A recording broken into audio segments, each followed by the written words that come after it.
Vamos a dar comienzo a la clase de hoy. Hoy día es 22 de octubre del año 2020. Hoy día nos toca seguir analizando la cosa juzgada. Y como ya les he señalado, la prueba va a ser el 5 de noviembre. Empezamos a las 6 de la tarde con una interrogación sobre cosa juzgada y sobre resoluciones judiciales. La cosa juzgada ese respecto de las clases que nosotros tengamos cosas jugadas, que esta sería la segunda, más los materiales que yo ya les he mandado al Classroom. Y si ustedes no tienen acceso al Classroom, piden acceso, o me mandan un correo y les mando el material. Pero ya está subido la semana pasada al Classroom. Como ya saben, son dos materiales que son dos extractos de dos libros sobre cosas juzgadas. Y como ya les dije la clase pasada, es bastante interesante estos extractos de los libros porque hay una visión clásica, absolutamente clásica, y una visión moderna y crítica de la institución de la cosa juzgada. Ok, entonces dicho eso, vamos a empezar con la clase de hoy, ¿sí? ¿Va a subir la clase, profesor? ¿Perdón? ¿La clase pasada y esta la va a subir? Sí, la voy a subir, no he podido subirla todavía, la voy a subir esta y la otra, hoy día mismo, de preferencia. Profesor, ¿Sí? le quería preguntar Gracias, si sobre las resoluciones judiciales va a mandar algún apunte, algo que nos... Lo que pasa es que yo el apunte lo mandé cuando empezó la clase, o sea, cuando empezó el curso mandé el apunte. Ahí están las resoluciones judiciales. Los apuntes están, claro, el apunte está, tienen que revisarlo. ¿Ya? Eso, así que vamos a empezar la clase entonces viendo la cosa juzgada. Ahí estamos compartiendo una lámina de cosa juzgada. A ver, quizás debiéramos comenzar desde el principio, recapitulando, porque siempre es importante recapitular para ir, para que las ideas se vayan asentando. A ver, empecemos por el principio. Profesor, ¿Sí? en algún momento de la clase usted podría dar algunas, por ejemplo, unos materiales que mandó, esos que mandó, que son un poquito enredados, entonces... ¿Enredado? Sí. ¿Cuál es el enredado? ¿Cuál es el material enredado? El que mandó el de la cosa juzgada. ¿Pero cuál de los dos? El primero, el de... ¿Eduardo Couture? Claro. Ya, pero, sí, vamos a hacer un alto, y cuando terminemos el alto voy a dar un espacio de tiempo, unos 15 minutos, para que ustedes bueno, subrayen el material y me presenten las dudas. Pero, bueno, ese autor se caracteriza por su claridad, en todo caso. sí, no, ¿Ya? está bien. Él es muy claro. Pero bueno, después cuando hagamos el alto, ustedes subrayan y conversamos de las dudas. ¿Ok? Ok. Ya, empecemos entonces por el principio. Si nosotros queremos hablar desde el principio, respecto de la institución de cosa juzgada, nosotros tendríamos que hablar casi de introducción al derecho o de filosofía del derecho, que ustedes ya lo han revisado, han visto ese curso. Desde esa perspectiva, hay instituciones que están vinculadas a ciertos principios y ciertos fines del derecho. Por ejemplo, en cuanto a principios y fines del derecho, hay dos fines del derecho que son un poco contrapuestos y que tienden a balancearse, igual como en derecho político, en derecho constitucional, se balancean las dos ideas de libertad e igualdad. En materia de derecho procesal, también hay dos conceptos que tienden a balancearse, tienden a convertirse como en un balancín, como una báscula, como en una de estas, podemos hablar de estas balanzas, en donde en una parte, deje terminar la idea, en donde por una parte tenemos la justicia como valor y principio fundamental, y por otro lado tenemos este principio de la seguridad jurídica o certeza jurídica y paz social. Esos son dos principios. ¿Sí? Entonces hay ciertas instituciones que van a hacer que la balanza gire o pese más hacia el principio de la justicia, y otra y otras instituciones en que la balanza va a girar o va a bascular más bien hacia la seguridad jurídica y hacia la certeza jurídica. Y justo en esta situación nos encontramos con la cosa juzgada, que más que ir en favor del principio de justicia, va más bien en favor del principio certeza jurídica y paz social. ¿En qué sentido? En el sentido de que la cosa juzgada cierra los conflictos con una resolución que va a ser inamovible. Ahora sí, diga. Le iba a Ahora sí. preguntar si estos dos principios se contraponen o son igualitarios en cuanto a su doctrina. Bueno, en cuanto a su sentido, uno podría decir que se contraponen porque apuntan hacia dos situaciones diversas. Sin embargo, yo creo que están íntimamente vinculados. Yo creo que no hay contraposición. Veamos primero las situaciones que podrían haber contraposición. A ver, por ejemplo, ¿qué pasa cuando un juicio termina con una resolución que tiene el efecto de cosa juzgada y ese juicio ha sido ganado de manera injusta o ha sido ganado porque el demandante o también la defensa del demandado ha actuado de manera negligente o incluso no ha tenido los antecedentes suficientes a la vista para ganar el juicio? Es decir, el juicio se ha perdido por falta de prueba que después apareció.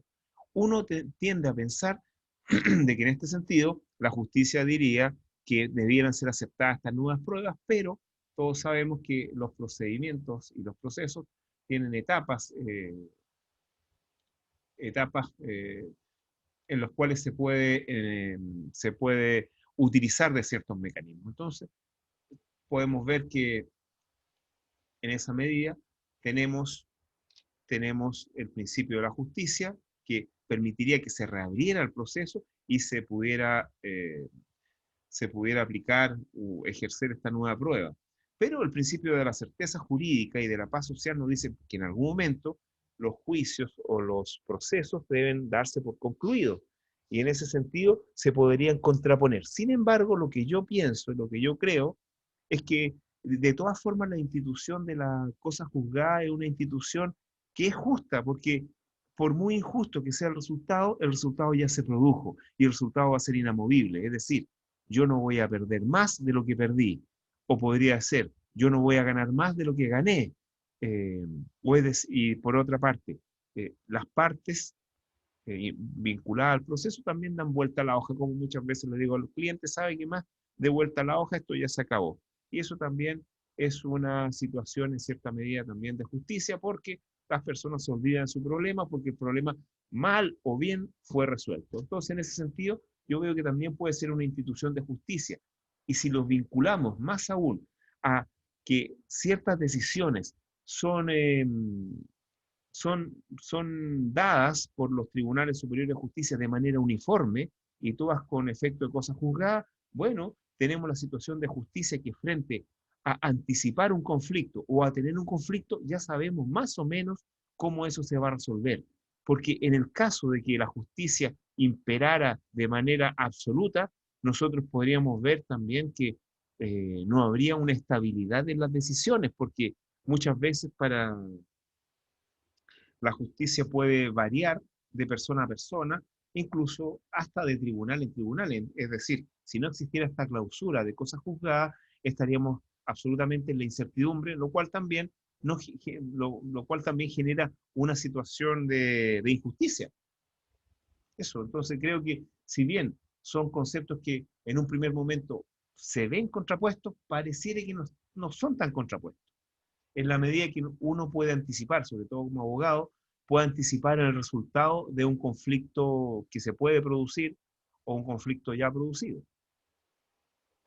No sé si contesté un poco su pregunta. Profesor, Uh-huh. parece que el tema de la cosa juzgada siempre está como en contradicción con otra cosa, en el tema del documento de Eduardo Cortés. Dice ¿Ya? que con respecto al asunto de la naturaleza, la verdad, aún la necesidad de la firmeza debe ceder en determinadas condiciones ante la necesidad de que justicia. triunfe la verdad. Eso ¿Ah? también, ya vamos, ya. Dígame usted, ¿quiere seguir agregando algo más? Porque ese es No, el punto que sé. voy a abordar. Es como siempre están como en contradicción una cosa con la otra, no sé, me da la impresión, con lo que yo alcancé a Bueno, leer, a entender. podría ser como también podría no ser. Bueno, y en ese sentido, en el sentido de que la institución de la cosa juzgada puede hacer prevalecer decisiones que pueden no ajustarse a la realidad y ser, por lo tanto, decisiones, podríamos decir, injustas, también tenemos este concepto de la verdad real y la verdad judicial. Es decir, la cosa juzgada da lugar a estos conceptos ya indicados de verdad real y verdad judicial. ¿Qué significa esto de verdad real? Bueno, la verdad real muchas veces solamente es conocida por las partes, muchas veces, sobre todo en materia penal. Sobre todo en materia penal, las partes son los únicos que van a saber cuál es la verdad. Y no siempre esta verdad real, lo que realmente ocurrió, se ve reflejado en una sentencia judicial por múltiples motivos. Entre ellos, los motivos más importantes es la falta de prueba. Y así tenemos este concepto de verdad judicial, que muchas veces lo que está acreditado o lo que se tiene por probado en un juicio que está plasmado en una sentencia judicial, no siempre va a corresponder a la verdad real. Y por eso se le llama verdad judicial. Y bueno, el ideal es que, sobre todo en materia penal, la verdad judicial se corresponda con la verdad real.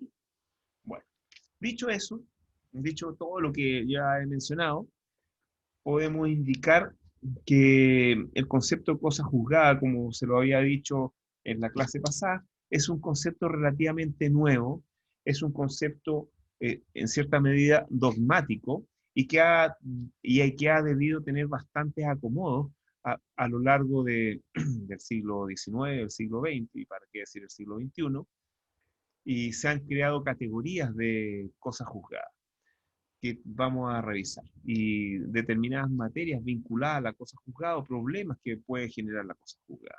El concepto clásico de cosa juzgada, como ustedes han podido revisar en los textos y quizás en el apunte, es este efecto, es un efecto de las sentencias que una vez quedando en el carácter de inamovible, es decir, sin la posibilidad de ser recurrida, produce este efecto de verdad jurídica inamovible, una vez que termina el periodo de impugnación. Como ya les dije, es un efecto de las sentencias. Cuando hablamos de sentencias, estamos hablando de sentencias definitivas y sentencias interlocutorias.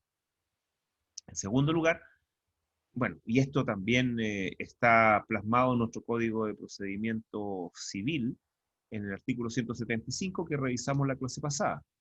Y en segundo lugar, tenemos que la cosa juzgada también tiene una doble faz, una doble dimensión entre cosa juzgada, los efectos de cosa juzgada, efecto de excepción de cosa juzgada y la acción de cosa juzgada. Generalmente cuando nos referimos a la excepción de cosa juzgada, más bien equivale a este concepto clásico de verdad jurídica inamovible, emanada de una sentencia judicial, cuando ésta se encuentra ejecutoriada. Ese es el concepto entonces de excepción de cosa juzgada.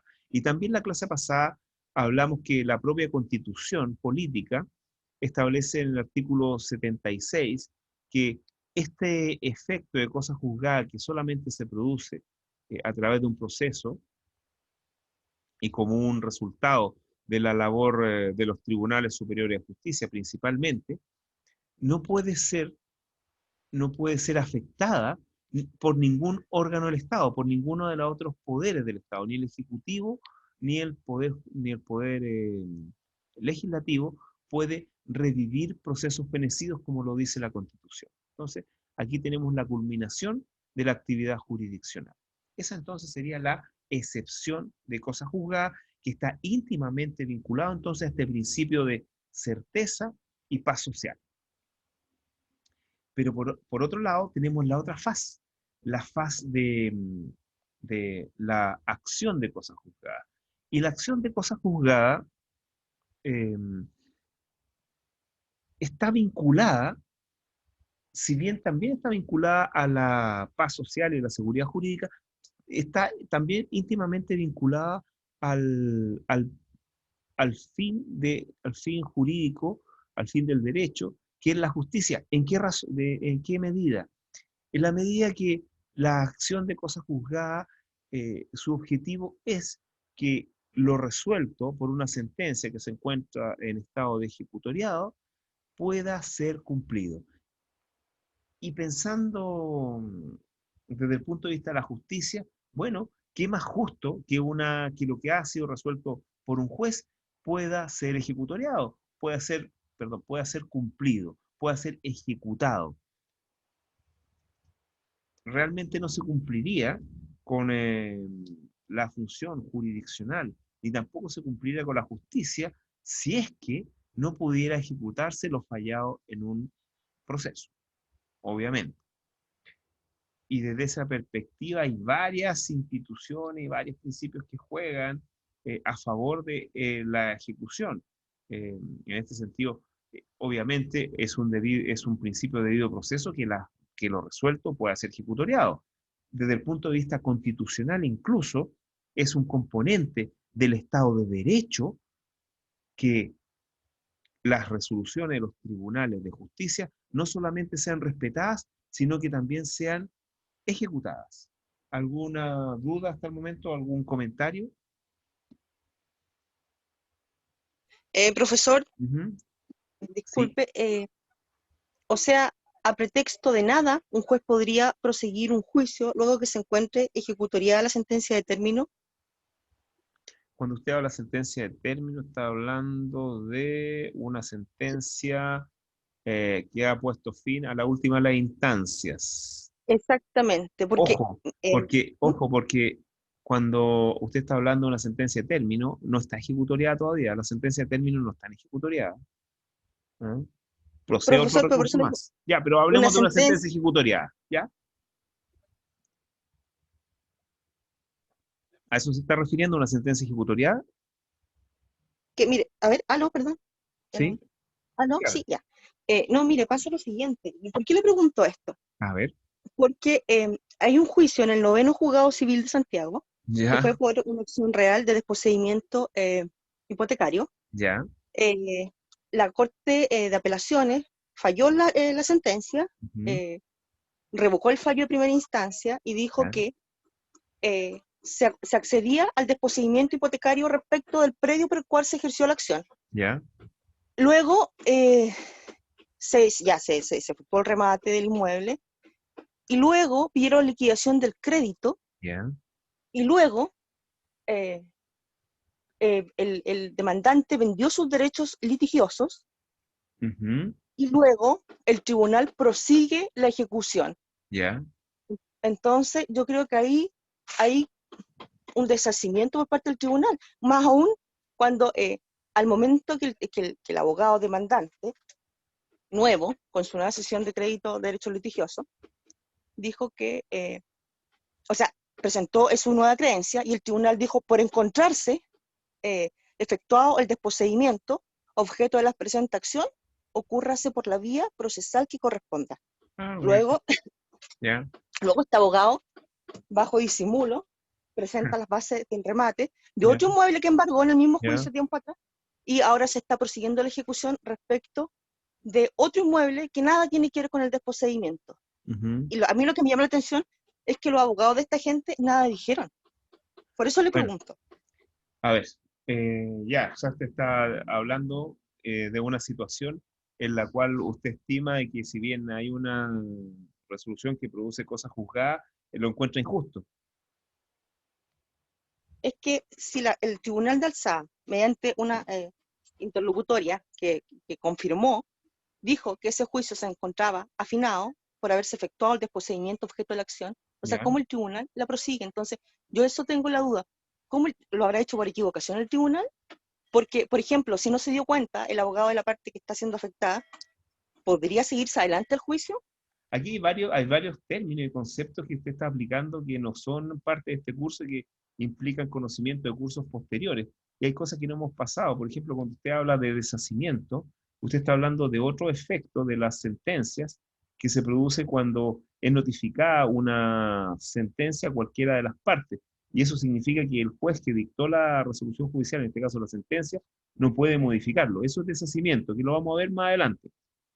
Ahora, lo que usted dice es que hay una resolución por una interlocutoria de ese tribunal de alzada, es decir, por la Corte de Apelaciones, que confirmó, o bueno, revocó, etcétera, y usted dice que quedó ejecutoriado. Bueno, si queda ejecutoriado, tiene que cumplirse. Y ahí estamos frente al dilema de la verdad real y la verdad judicial. Si es que, si es que tenemos una sentencia o una resolución ejecutoriada, tiene que cumplirse porque ya pasaron los periodos de impugnación. Ahora bien, vamos a hablar de qué podemos hacer frente a una situación en que hay cosas juzgadas y ha sido ganada de manera injusta, pero vamos a ver, podríamos poner como título a ese, a ese capítulo del curso, le podríamos poner título como remedios frente a la injusticia, porque el ordenamiento jurídico se ha puesto en situaciones donde hay injusticia extrema. Y ahí vamos a hablar de los remedios. Pero sigamos adelante con esto Profesor, de los efectos, ¿sí? mire, yo lo digo para el tema ¿cómo se llama? Del control de la próxima, del 5, ¿Ya? respecto a los documentos, ¿Ya? porque vuelvo a citar nuevamente el documento de don Eduardo Cautera, ¿Ya? de la definición que él hace respecto a la cosa juzgada. Dice, podemos decir que es la autoridad y eficacia de una sentencia judicial. ¿Entiendes? ¿Ya? Y ahí él desarrolla ¿Sí? que es lo que es la autoridad, y de ahí va. Entonces, como que uno, digamos, lo que usted nos plantea, Ujú. con el documento como que nos vamos, o más de profundidad, no sé. Entonces, eh, para ir entendiéndolo, Ya. Mire, ¿me eso entiende? dejémoslo para el alto. Cuando hagamos el alto, usted me plantea las dudas, pero sigamos avanzando en esto de la cosa juzgada, porque todavía no entró a lo que quiero pasar hoy día, porque estoy como recapitulando lo que pasamos la otra vez. Entonces, Ok. la semana pasada. Entonces, déjenme avanzar un poco para después hacer el alto. Ustedes leen bien el texto o lo subrayan y vemos algunas dudas, ¿ya? Entonces, sigamos adelante con esto de la cosa juzgada y los efectos. A ver, vamos a los efectos. Primero, veamos la excepción de cosas juzgadas. Más que nada la excepción de cosas juzgadas, teniendo presente de que es el mecanismo por el cual uno puede impedir que se reabran juicios con donde existe triple identidad, que ya vamos a hablar de la triple identidad porque vamos a recapitular de lo de la semana pasada, puede ser, atacada, o sea, mejor dicho, más que atacarse, puede cumplirse esta excepción a través principalmente del demandado. El demandado, en el caso que haya obtenido, la persona que es demandada y que haya obtenido una sentencia favorable o incluso desfavorable, porque muchas veces si se obtiene una sentencia favorable, bueno, fue hasta aquí nomás y no más para evitar ser demandado. Bueno, es difícil evitar ser demandado, pero si se es demandado, en esas situaciones esta parte pasiva tiene mecanismos que ya hemos revisado a propósito del curso del semestre pasado y este curso que están en el procedimiento. Los mecanismos son las excepciones dilatorias. Si ustedes revisan una de las defensas que se puede interponer como excepción dilatoria en la cosa juzgada, siendo la cosa juzgada una excepción de fondo, una excepción que elimina no solamente la acción, sino también ataca principalmente la pretensión procesal, pero estas excepciones, que son, si bien de fondo, pero pueden interponerse como excepciones dilatorias o la oportunidad de las excepciones dilatorias, se llaman excepciones mixtas. Y en este sentido, es posible que el demandado puede defenderse a través de esta excepción de cosa juzgada, ya sea como una excepción mixta, ya sea como una excepción de fondo en la contestación de la demanda. Ahora bien, imaginémonos que se le ha pasado porque, o no ha tenido defensa incluso el demandado. Si el demandado no ha tenido defensa, pero el juez se logra dar cuenta de que esto ya fue resuelto, por ejemplo, muchas veces los juicios caen en el mismo tribunal porque quedan radicados por el sistema computacional.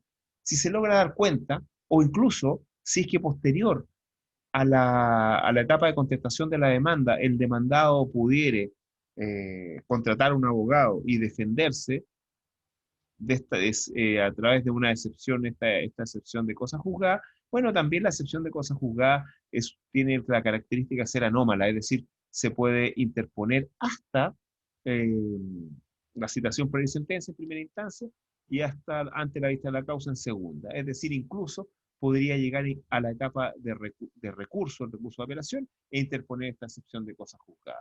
Ahora, si es que el demandado no interpusiera nada, de todas formas, si es que se llegara a dar cuenta, el juez de que existe triple identidad, que esto ya fue resuelto en otro juicio con efecto de cosa juzgada, incluso el juez podría declararse incompetente. Podría no tener competencia para resolver el conflicto porque ya fue resuelto. Por lo tanto, una vez que ya fue resuelto con efecto de cosa juzgada, pierde la competencia cualquier otro tribunal. Y eso también lo vimos el semestre pasado cuando vimos competencia. Entonces, hay varios mecanismos a través de los cuales podemos hacer efectiva esta excepción de cosa juzgada. Incluso hay un mecanismo posterior que lo vamos a ver después cuando hablemos de los remedios respecto a la sentencia injusta. Entonces, vamos ahora a la acción de cosa juzgada.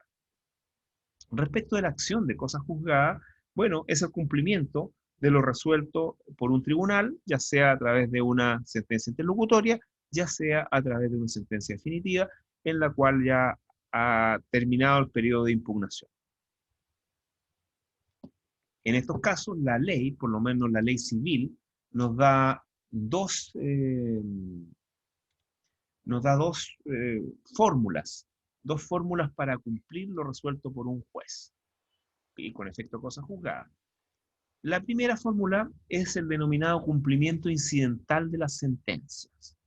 Ese cumplimiento incidental es un procedimiento especial que se encuentra tratado en el artículo 231 y siguientes del Código de Procedimiento Civil. Esa es una forma de cumplir resoluciones judiciales. Y esta fórmula tiene muchas ventajas. Una de las ventajas más importantes es que hay menos tiempo para que el ejecutado, el que ha perdido el juicio, se pueda defender. Y también están las defensas bastante limitadas. Por ejemplo, yo puedo decirle que solamente se aceptan defensas que tengan un hecho posterior a la dictación del fallo. Entonces, con eso es muy difícil que un ejecutado, demandado, pueda defenderse.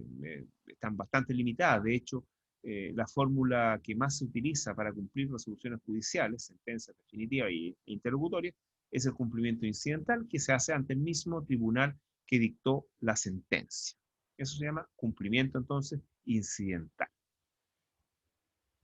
Por otra parte, también se puede utilizar otro mecanismo para hacer efectivo este cumplimiento de las sentencias judiciales, que es el mecanismo del juicio ejecutivo.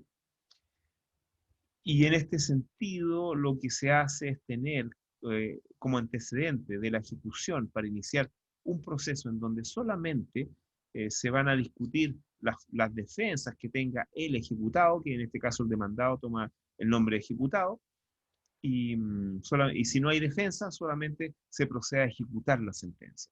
Ese es el otro mecanismo, que es un mecanismo en donde hay que iniciar un nuevo juicio, pero solamente un juicio en donde principalmente se realicen diligencias o medidas tendientes a cumplir lo resuelto por el primer tribunal, por el tribunal donde se dictó la sentencia con efecto de cosa juzgada, en un juicio obviamente declarativo, a diferencia de este segundo juicio que se denomina juicio ejecutivo. También en las clasificaciones que vimos de los procedimientos, existían procedimientos ejecutivos y procedimientos declarativos.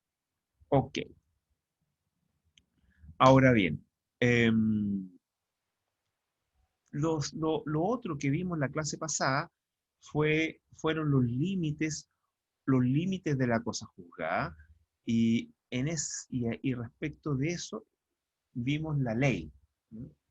Vimos el código de procedimiento civil. No sé si estoy compartiendo el código, ustedes lo pueden ver. ¿Lo aprecian el código? ¿O no? No, profesor. ¿Todavía no? No, profesor. Entonces No ahora se vamos a ve. compartirlo. Ya, claro, ahí está. Ahí sí, ahí deberían estar compartiéndolo. Ahí sí. Sí, ya, listo. Ok, entonces, si ustedes se dan cuenta, la regulación de cosa juzgada en nuestro Código de Procedimiento Civil está en el artículo 175 y siguientes. ¿Qué importancia tiene esta regulación? Que si ustedes se fijan, esta regulación está en el libro primero del Código de Procedimiento Civil, por lo tanto, podría también utilizarse para todas las otras materias, como es una disposición común a todo procedimiento. Bueno, entonces aquí está el 175, como ustedes pueden ver, señala las resoluciones que producen cosas juzgadas. El 176 habla de la acción y de la excepción de cosas juzgadas. Ya, ok, vamos al 177, que es lo que vimos en la clase pasada, en que estábamos hablando de los límites de la cosa juzgada, o dónde se enmarca la cosa juzgada. Para que una resolución produzca cosa juzgada y no pueda reabrirse un proceso, un nuevo proceso, necesitamos que se produzca la triple identidad.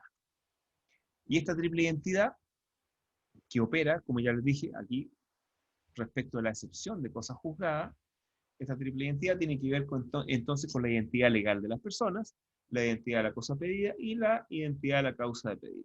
Y la clase pasada lo habíamos visto, a ver si ustedes recuerdan algo. ¿Qué podemos decir respecto de la identidad legal de personas? ¿Se acuerdan?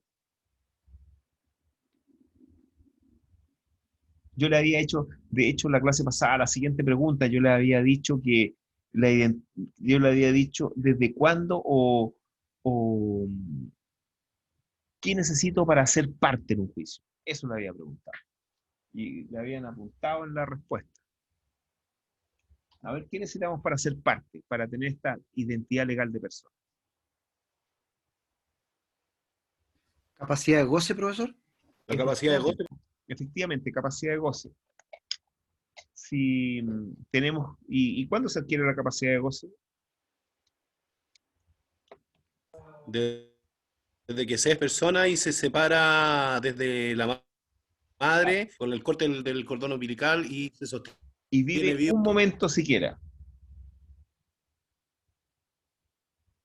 Y eso seguramente, bueno, eso tiene consecuencias bastante dramáticas desde el punto de vista civil, por ejemplo. No sé, cuando vean derechos sucesorios, no es lo mismo que se produzca un aborto o que el niño nazca muerto, el feto realmente nazca muerto, a que viva un momento siquiera, porque si vive un instante siquiera, significa que heredó. Si, por ejemplo, mueren los padres, o muere el padre, o antes murió el padre, y él vive, significa que le heredó al padre. Entonces, es complejo esta situación de la existencia de la persona. Ahora, entonces, cuando hablamos de identidad legal de persona, estamos hablando de las personas que se encuentran vinculadas al proceso. Eso significa que a quién afecta el proceso, a la parte, no al representante, no al que actúa por la parte. Es decir, si actúa, por ejemplo, un representante legal respecto de un infante, o actúa un representante legal respecto de una sociedad, de una persona jurídica, a quien afecta el fallo es a la persona jurídica o al menor de edad, al infante en este caso. Entonces, eso es importante, que tiene que ser la misma persona. Ahora ustedes dirán, claro, obvio, sí, obvio. Pero ¿y qué pasa con, por ejemplo, qué pasa con las sociedades que están vinculadas? ¿Qué pasa cuando todos los bienes los tiene, por ejemplo, la persona natural, o lo tiene otra sociedad que fue vaciada seguramente, y el único demandado es la persona jurídica, o la parte de la persona jurídica? Que es la típica pregunta que hacen ¿Qué hacen los clientes cuando van a la oficina? Uno les pregunta y ellos responden cierta situación. Por ejemplo, en el caso de los juicios laborales, uno le pregunta, bueno, ¿y la sociedad tiene algún bien? No sé si tiene bien, pero el dueño es millonario, el dueño tiene muchos bienes. Sí, señora, o señor, eso no importa porque ahí hay que explicarle que la persona jurídica es diferente a la persona natural que la representa. Entonces, desde esa perspectiva, es importante saber a quién le va a afectar la sentencia con esta acción de cosa juzgada. A su vez, si no le afecta a la persona natural, a la persona, claro, natural, y que también puede verse obligada, uno podría demandarla. Por ejemplo, pongo el caso de que exista una deuda con una persona jurídica y se pierde el juicio. Sin embargo, la persona natural que la representaba muchas veces es aval, entonces puedo demandar a la persona que era aval y no me afecta la cosa juzgada, porque son dos personas diferentes. ¿Ven? Ahí hay una situación en donde la identidad legal de las personas es diferente, a pesar de que siempre haya actuado la misma persona en el juicio. Bueno, la identidad de la cosa pedida, bueno, es el objeto del juicio. En este caso, o en un caso podría ser una indemnización, en otro caso podría ser el derecho de dominio respecto de un inmueble, o el derecho de dominio respecto de un mueble, etc. Esa es la identidad de la cosa pedida. Y por último, la identidad de la causa a pedir, que es el fundamento jurídico inmediato, mediante el cual es la base para solicitar el objeto pedido.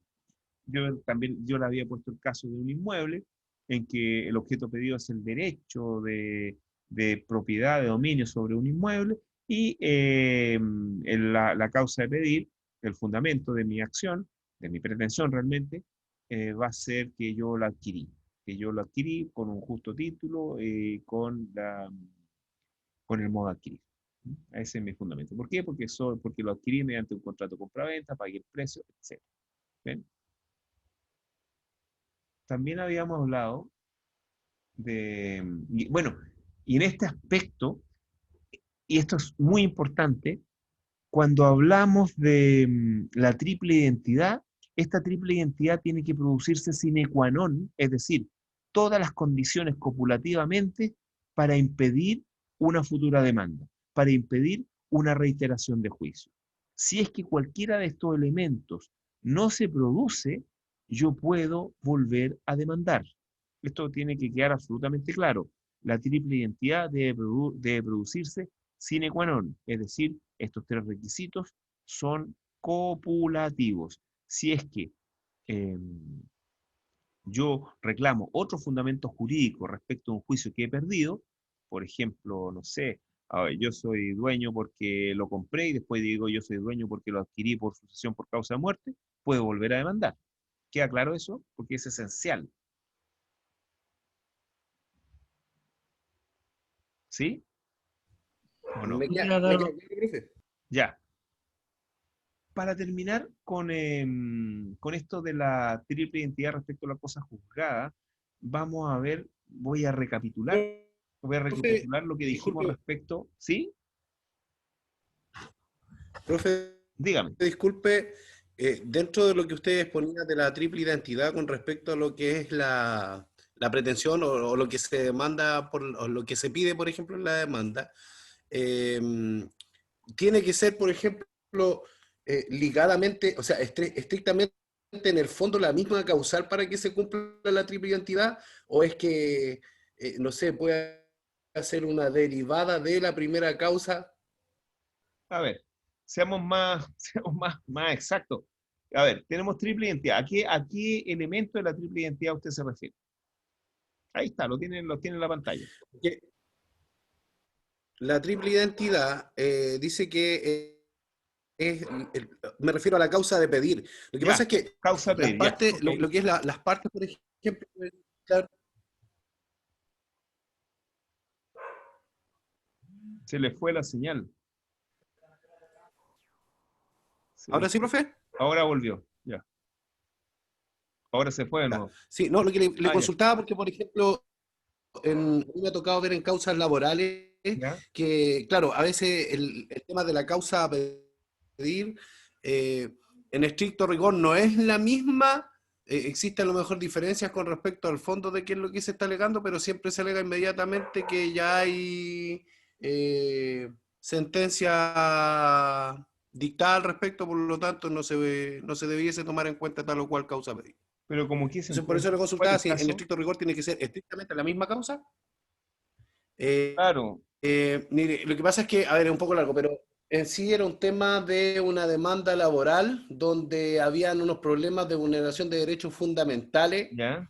y cuando se presentó en primera instancia, o sea, el primer juicio cuando se presentó tenía relación con una tutela laboral y después se estaba alegando una vulneración también por parte de la empresa, pero cuando se llevó el caso a presentar en el segundo juicio, por decirlo así, Cuando se demandó. la parte contraria alegó justamente que, claro, la parte contraria alegó que esto ya había sido tratado en causa anterior, rol, tanto, ¿Ya? bla, bla, bla. ¿Ya? Entonces, al final, como que no fue tomada. Al Pero no final, era exactamente la misma causa a pedir, sino que habían variables. ya, pero ¿y qué pasó? ¿Cómo se resolvió ese juicio? En ese caso, se resolvió con que no se debía esperar porque eran dos causas que estaban, la otra no estaba todavía completamente ejecutoriada, entonces estaban pidiendo que se resolviera la causa para poder dar pie a la segunda petición, porque estaba en proceso de sentencia, o sea, de recurso de nulidad. Ya. Ya. La, Bueno, la primera causa mire, estaba con recurso de nulidad. es complejo desde el punto de vista laboral, porque desde el punto de vista laboral hay dos instituciones procesales que juegan, una es la prescripción y la otra es la caducidad. En materia laboral existe una caducidad que es el plazo para presentar demanda. Y en ese sentido hay 60 días generalmente para presentar demanda por todas estas cosas. Y lo otro son los periodos de prescripción, que son 6 meses y 2 años. Entonces también es complejo en materia laboral, porque si uno, por ejemplo, demandara, no sé, por un despido injustificado y después y le va mal, entonces después dice que esa causal de despido injustificado más bien es una tutela, tendría que demandar como juntos, los dos juntos, porque el juicio se va a resolver cuando ya esté caduca la acción de Como una tutela o la acción acción de despido injustificado. subsidiaria una de otra. Claro, claro, generalmente se presentan juntas. ¿Mm? Generalmente se presentan juntas. Ya, Y es ya, complejo que se ya, dé. vale, profe. Claro, podría, por ejemplo, haber una cuestión de prestaciones laborales, podría ser que dura 2 años. Podría. ¿Mm?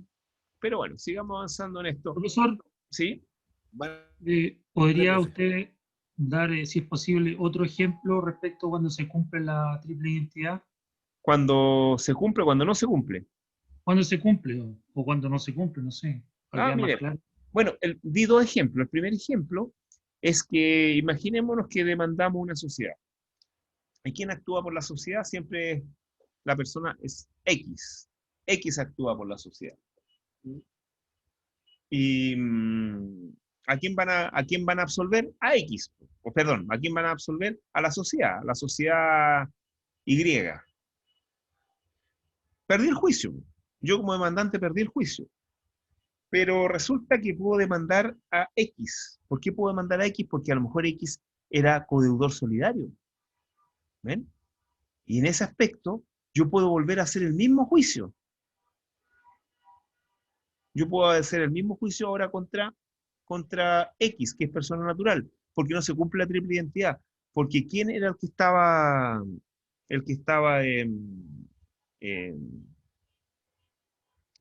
quién era el que estaba demandado? Era la sociedad. O a lo mejor a ver, ese es un caso, a pesar que es malo el ejemplo de la solidaridad, porque cuando el mismo vínculo, si se extingue ese vínculo, le afecta esa defensa al, eh, al codeudor. Pero, a ver, podríamos decir que, por ejemplo, el caso que les di la clase pasada, por ejemplo, si yo demando al Transantiago porque el Transantiago era propietario de un vehículo que atropelló a mi representado, ¿no es cierto? Demando al Transantiago. ¿Y por qué? Porque era empleador del chofer, perdón. era propietario del vehículo, ¿ya? Y pierdo el juicio. Pierdo el juicio por falta de prueba. ¿Puedo volver a demandar a Transantiago? Sí podría volver a demandarlo. ¿Hay triple identidad? Claro, hay identidad legal de personas porque lo voy a volver a demandar. ¿Hay identidad de la cosa pedida? Sí, porque quiero una indemnización. Pero no hay una identidad de causa de pedir porque ahora lo demando no porque era propietario del bus, sino que ahora lo demando porque es empleador del chofer del bus al momento de los hechos.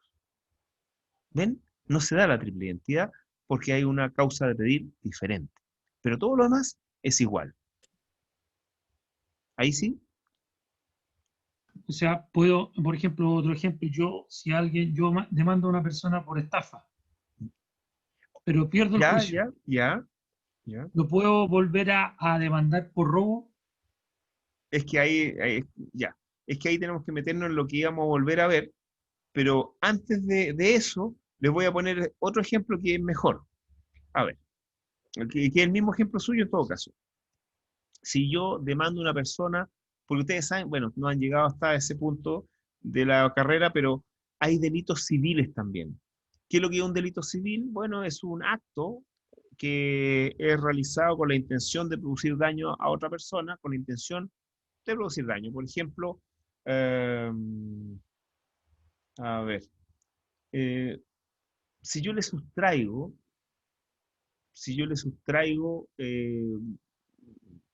dinero a otra persona, es un delito civil y por lo tanto me tiene que devolver el dinero. Y fue con dolo porque hay unas cámaras que muestran cómo me sacó la plata al bolsillo. Por ejemplo, yo colgué mi chaqueta y mi compañero de trabajo me sacó la plata al bolsillo. Eso también es delito penal, pero desde el punto de vista civil también es delito. Entonces podría demandarlo. Eh, y pierdo. Pierdo porque, no sé, no logré acreditar. Pero él me sacó plata. Pero, ¿y si yo digo que él no la sacó, no me la sacó, sino que él hizo una transferencia? O mejor dicho, que me engañó, ya, que es diferente, que me engañó, que me estafó en definitiva. La causa de pedir sería diferente porque en un caso es un hecho diferente. Es decir, en un caso podría ser una sustracción física y en otro caso podría ser un engaño. Y ahí podría cambiar la causa de pedir. ¿Sí? Sí, ahí queda un poco más Ahí podría claro. ser. Sin embargo, nos encontramos con la siguiente situación. Nos encontramos con una situación en que, y aquí vamos a abordar, si uno pudiera poner un título a esto, podríamos poner la cosa juzgada en el proceso penal. La clase pasada, nosotros hablamos de la cosa juzgada en el proceso penal,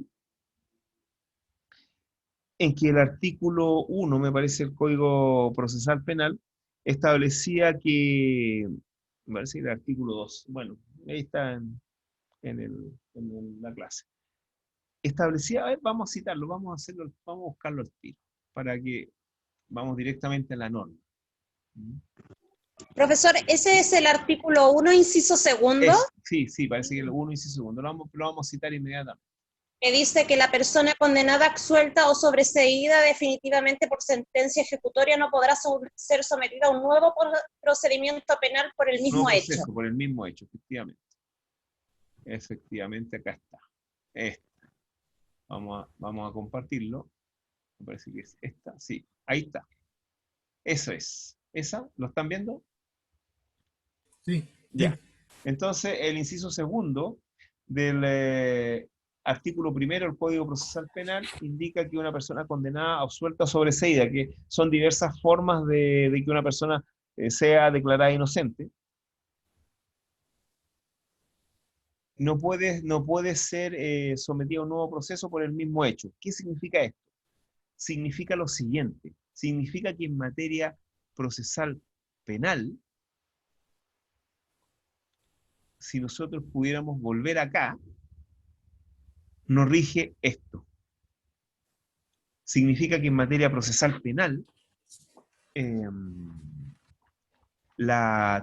no existe una triple identidad, sino que más bien existe una doble identidad. Porque los hechos respecto a los cuales ha versado el juicio penal y la sentencia que ha producido cosa juzgada envuelven o producen efecto sobre cualquier otra posterior hipótesis jurídica referida a los mismos hechos. Me explico. Quien fue investigado, acusado, condenado o absuelto por haber sustraído tal cantidad de dinero a tal persona, no puede volver a ser objeto de un nuevo proceso penal cuando solamente usted cambie el delito por el cual deba ser investigado. Es decir, si a mí se me absuelve de haberle arrebatado, de haberle hurtado, para que seamos, de haberle hurtado 1.000.000 de pesos a la víctima, posteriormente la víctima no puede volver a querellarse, si es que soy absuelto, no puede volver a querellarse por ese 1.000.000 de pesos que tengo yo de él, porque dice que yo se lo robé, o porque dice que yo se lo estafé. Porque había dicho que había sido hurtado. Si pierde el juicio por hurto, esa cosa juzgada envuelve todas las futuras hipótesis jurídicas respecto a los mismos hechos. ¿Sí? ¿Se entiende? ¿Se entiende, no? Que esto lo vimos en la clase pasada, en todo caso. Esto lo vimos en la clase pasada. Ya. Sigamos, entonces. Eso es lo que quería decirle respecto de... Estamos repitiendo un poco la clase pasada, pero es bueno ir poniendo hincapié en estas cosas que son tan importantes. La clase pasada creo que terminamos con que los juicios penales y la cosa juzgada emanada de los juicios penales puede surtir efecto a los juicios civiles, pero solamente cuando sean condenatorios. Es decir, todos los hechos asentados en un proceso penal se pueden utilizar los fundamentos de hecho del proceso penal condenatorio en un posterior juicio civil. Y no pueden ser contradichos por el demandado, el futuro demandado en el proceso civil. Me explico. El caso es muy sencillo. Si es que tenemos un chofer de locomoción colectiva, una vez más, porque respecto de los cuasi delitos, los delitos culposos penales, es más fácil el ejemplo. Si es que tenemos una persona que atropelló a otra persona en un paso peatonal, por ejemplo, o a mitad de cuadra, o como sea, si es que es declarado culpable por sentencia penal, es decir, una sentencia condenatoria, y se declara que quien tenía el derecho preferente de paso para atravesar era el peatón, que murió, por desgracia, posteriormente en el juicio civil, cuando yo quiero reclamar la indemnización, no es posible argumentar en contra de los hechos asentados en el proceso penal. ¿Quedan claro? Siempre que la sentencia sea condenatoria. ¿Sí? Sí, profesor, queda claro. Queda claro. Efectivamente, ya. Ok, queda claro. Sin embargo, cuando las sentencias son absolutorias, no se produce este efecto. Y aquí está el 179. Dice, las sentencias que absuelvan de la acusación o que ordenen el sobreseimiento definitivo solo producirán cosas juzgadas en materia civil cuando se funden en alguna de las siguientes circunstancias. Y esa es la circunstancia. Esta es la circunstancia. Son 3 circunstancias principalmente. Es decir, solamente las sentencias penales, desde el punto de vista de los hechos, y cuando son condenatorias, producen efectos en materia civil. Pero las que absuelvan, por regla general, no producen efecto. ¿Por qué razón no producen efecto las sentencias penales que absuelven? Por una razón muy sencilla. Porque un hecho que no es delito penal, sí puede ser delito civil. Esa es la razón fundamental. Profesor, ¿Sí? ¿puede repetirlo? No alcancé a anotarlo. Claro, lo que pasa, la razón fundamental de por qué las sentencias absolutorias no son, por regla general, los hechos ahí asentados no son aplicables a materia civil, es decir, no se entienden asentados y pueden ser contradichos en materia civil, porque los, un hecho que es delito penal, o sea, que, claro, que no es delito penal, sí puede ser delito civil. ¿Ya?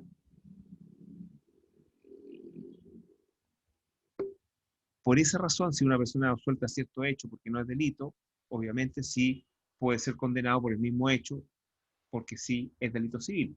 Porque desde el punto de vista civil, a ver, desde el punto de vista penal, los delitos están compuestos por la figura típica, por la tipicidad que se denomina, es decir, el marco de jurídico vinculado a los hechos. Si se sale de ese marco jurídico, el hecho no es delito. ¿Queda claro? Esto lo van a ver en derecho penal, se llama tipicidad. Ahora, O sea, usted está hablando de si la conducta no se enmarca en el tipo penal. claro, si la conducta, si el hecho no se enmarca en el tipo penal, yo soy absuelto, porque no es delito. Eso se llama principio de tipicidad. Sí, sí lo hemos visto. Ah, qué bueno. Eh, a ver, les pongo un ejemplo bien interesante. Creo que todavía no es delito, pero hay un proyecto de ley en este sentido. ¿Qué pasa si yo soy administrador de un condominio, de un edificio de departamentos, y necesito guardias? Y obviamente voy a contratar a una empresa de guardia y hago una licitación. Y dentro de esa licitación hay tres empresas que a lo mejor las tres cumplen las mismas condiciones, pero uno de esas empresas me dice, ¿sabes? Te voy a pagar 100.000 pesos todos los meses si me dejas trabajar acá, si me da el visto bueno. Y me denuncian por fraude, por no sé, o se querellan por negociación incompatible, lo que sea. ¿Ya? Voy a juicio y resulta que eso respecto de particulares no es delito. Si hubiera sido un funcionario público, es decir, si estos guardias hubieran prestado servicios en un servicio público, en un ministerio, etcétera, y yo hubiera sido en este sentido sobornado y hubiera recibido ese soborno, es delito. Pero como no soy funcionario público y entre particulares, no es delito. Posteriormente me pueden demandar, a pesar que fui absuelto, sí me pueden demandar. Porque ese hecho, que no es delito penal, sí es delito civil, porque pudo haber causado un daño. Por ejemplo, no sé, me imagino que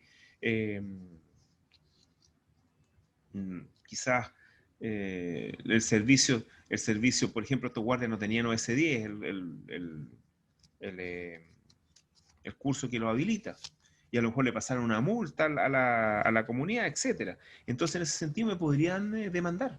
Si bien el hecho no es delito, pero causó un daño a la comunidad. ¿Ven? Por esas razones, por regla general, no producen cosa juzgada las sentencias penales absolutorias en un juicio civil. Salvo estos tres excepciones que están ahí. La primera excepción, que la no existencia del delito cuasi delito ha sido materia del proceso, no se entenderá comprendido en este número en los casos que la absolución no provenga de circunstancias personales.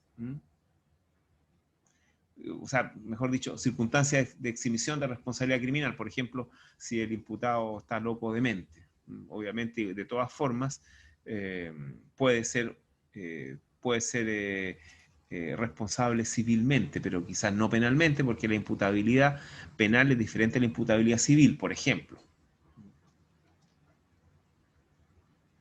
Claro, también la otra, que no exista relación alguna entre el hecho que se persigue y la persona acusada, sin perjuicio de responsabilidad civil que pueda afectarle por otro daño a terceros, es decir, la responsabilidad de los terceros respecto de actos de otras personas. Por ejemplo, hay situaciones en que el empleador responde por el trabajador, en que el dueño de un vehículo responde por el vehículo, etc. ¿Mm?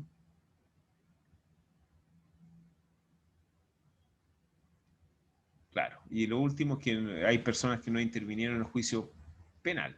¿Mm? No existir en auto indicio alguno en contra del acusado, no pudiendo en tal caso alegarse la cosa juzgada, sino respecto a las personas que hayan intervenido en el proceso penal. Obviamente, si no ha intervenido en el proceso penal, no se me puede aplicar lo allí fallado porque las sentencias producen efectos relativos. ¿No?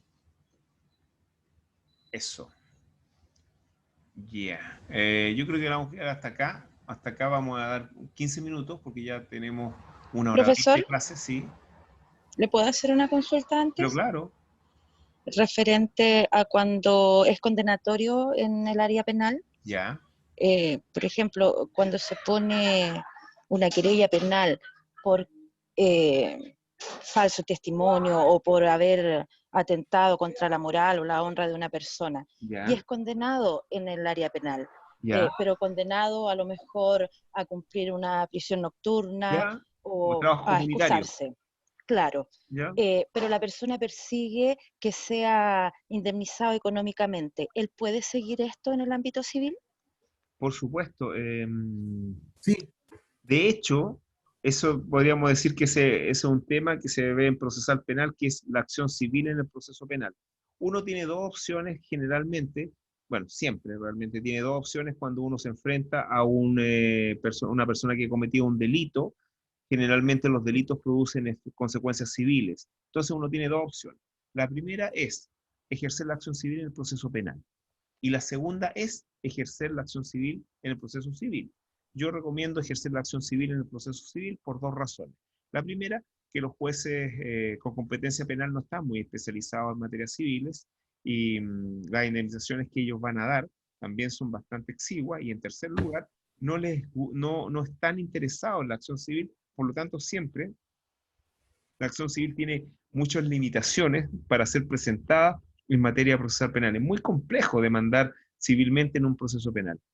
Y por último, la justicia civil sí está especializada, hay una mayor etapa probatoria, es más fácil la prueba en materia civil, producir la prueba, y por último las indemnizaciones son más altas respecto a los juzgados civiles porque tienen una sensibilidad mayor desde el punto de vista pecuniario. Entonces siempre es mejor ejercer la acción civil separada del proceso penal. Siempre. Y se puede hacer. hay que tener cuidado con el plazo.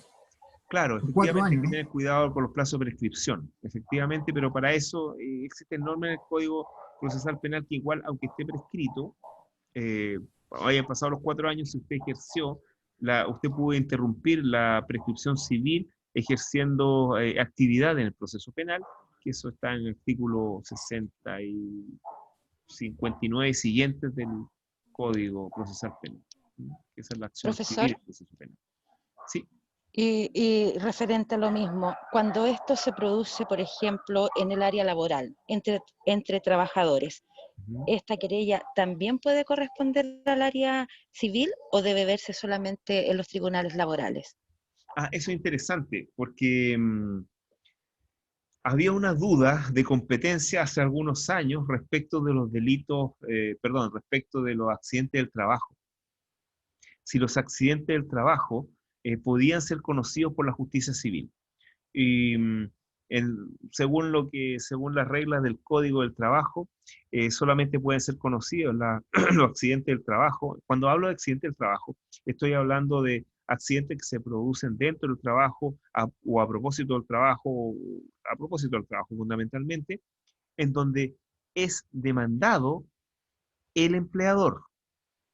Eso es importante, para que sean susceptibles de ser considerados accidentes del trabajo, el demandado debe ser el empleador y el demandante debe ser el trabajador. Si no hay un vínculo jurídico laboral, entonces procede que la demanda sea planteada, sea hecha en un juzgado civil. Había problemas con el daño moral ahí. Así que si hay vínculo laboral, el único juzgado con competencia para conocer de los accidentes del trabajo es un juzgado del trabajo. Y yo quería terminar con esto, el 180. ¿Se acuerdan que yo les dije que producían cosas juzgadas las sentencias condenatorias? Resulta que en materia penal, producen efecto en materia civil, resulta que más que eso, cuando el fundamento de la condena, el fundamento fáctico, es decir, respecto a los hechos que existe en materia penal, posteriormente puede ser utilizado en materia civil y el demandado no puede argumentar en contra de los hechos asentados en materia penal cuando ha sido el fundamento de la condena penal. Es el caso del atropello, que ya les dije, si es condenado, después no puedo decir, no, realmente el que tuvo la culpa fue el peatón. No, si fueron ya los hechos sentados en el proceso penal y son el fundamento de la condena. ¿Ok?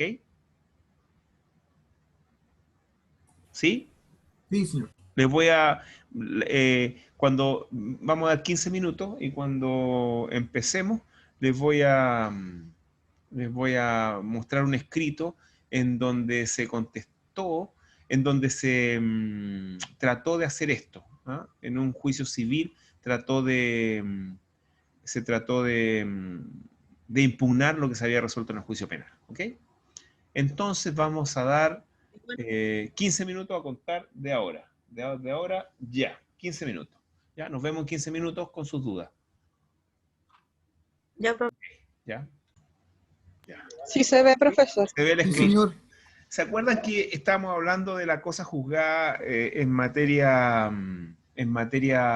penal? ¿Cómo afecta a la materia civil? Bueno, aquí vamos a ver cómo la cosa juzgada en materia penal sí produce efectos en materia civil. Si ustedes se dan cuenta, aquí se acompaña, aquí hay una demanda en contra de una empresa del Transantiago y este es el escrito de réplica. ¿Ah? Este es el escrito de réplica y en el otro sí acompaño la sentencia condenatoria. Y aquí, y en esta parte, claro, en esta parte, en el acápite 4, si ustedes pueden ver,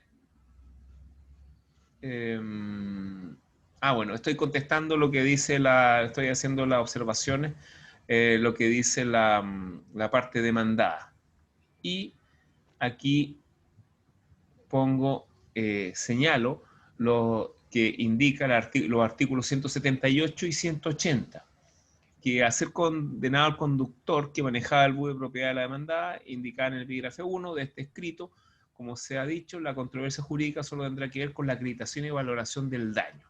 Entonces, bueno, y aquí acompaño la sentencia. Entonces, ¿qué quiero decir con esto? Que cuando existe una condena penal, sobre todo en los cuasi delitos o delitos culposos penales, no es posible al demandado defenderse en cuanto a los hechos, en cuanto a quién habría tenido la culpa en un accidente de tránsito, principalmente un atropello, un choque, etc. No es posible para el demandado defenderse en ese aspecto. En ese aspecto está acreditada la culpabilidad en los hechos. Y por eso solamente la controversia tiende a producirse solamente respecto de los daños, respecto a los perjuicios, porque la causalidad en el accidente ya está, o la culpabilidad, si lo quieren ver de otro modo, ya está acreditada. Bueno, consideraciones previas. Aquí está el escrito de dúplica respecto al juicio simplificado. Bueno, habla una serie de cosas, pero lo importante es, miren, aquí dice que, miren, esto está discutiendo el 178 y el 180. Y ahí tienen la argumentación.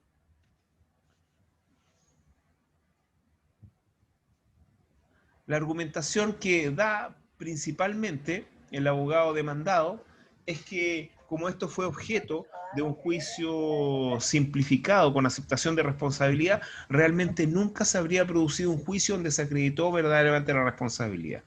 Pero hay que indicar que de todas formas, por mucho que se haya asumido responsabilidad y no se haya hecho un juicio propiamente tal, la sentencia produce los efectos de cosa juzgada que produce cualquier otra sentencia penal en que se haya realizado o haya sido fruto de un juicio oral. Eso es lo que les quería decir, pero aquí ellos están ¿Tú estás con tu casita, mi amor? ¿Perdón? ¿Conmigo? Ah, ya. A ver. Ya. ¿Ven? Eso es lo que quería decirles, que la materia que estamos pasando no es tan desvinculada de la realidad. Es por el contrario, muy vinculada a la realidad y se utiliza constantemente, uno puede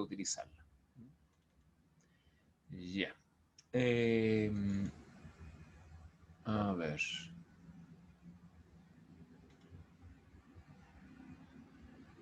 Ya, ¿alguna duda? Ah, ahora entremos a las dudas. ¿Mm? Profesor, Sí. yo tengo una duda, Ya. pero sobre una terminología. ¿Qué es el laudo arbitral?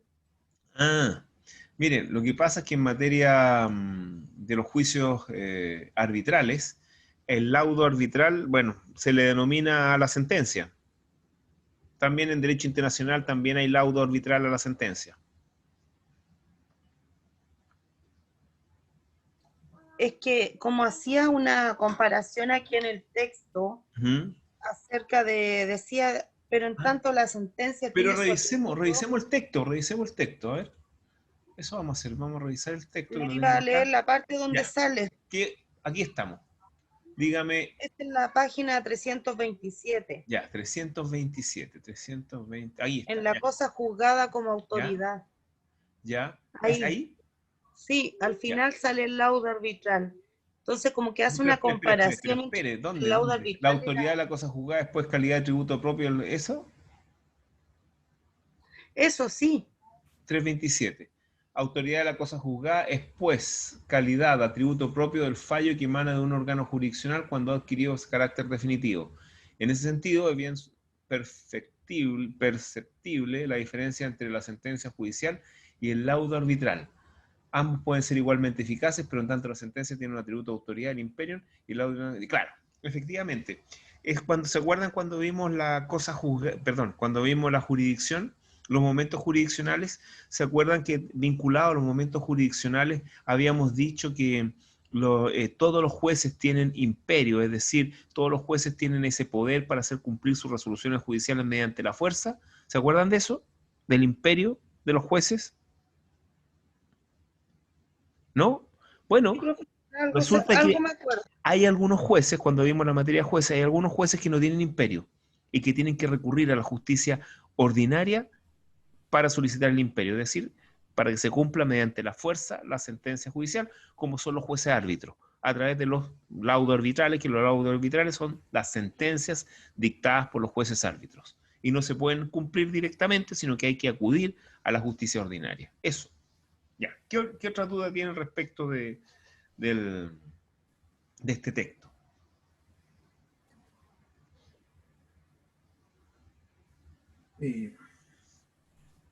Anotaron las cosas para ver. Profesor, ¿Sí? no, yo ya planteado delante respecto a la definición. ¿Ya? Ya don Eduardo Gürtel dice que la cosa juzgada es la autoridad y eficacia ¿Ya? de ¿Qué una página? sentencia.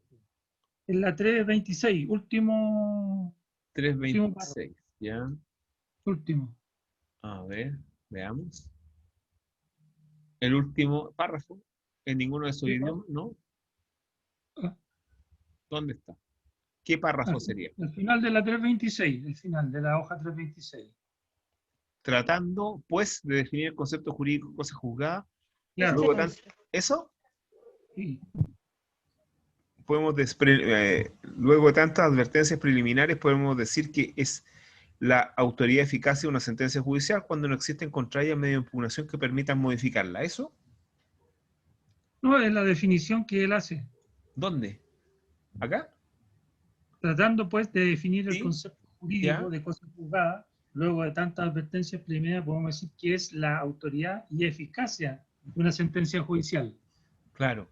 Lo digo porque usted nos da otra definición para clarificar esto un poco, para digamos... Mire, es interesante lo que hace el autor acá, porque el autor dice autoridad y eficacia. Cuando habla de autoridad, ¿a qué faz o a qué dimensión de la cosa juzgada se está refiriendo? Cuando dice autoridad. ¿A los jueces, profesor, No, podría ¿a qué ser? parte de la cosa juzgada? ¿A qué faz? ¿A qué dimensión de la cosa juzgada? No, pero ¿a qué dimensión? Si ustedes saben que hay dos dimensiones de la cosa juzgada, ¿cuáles serían?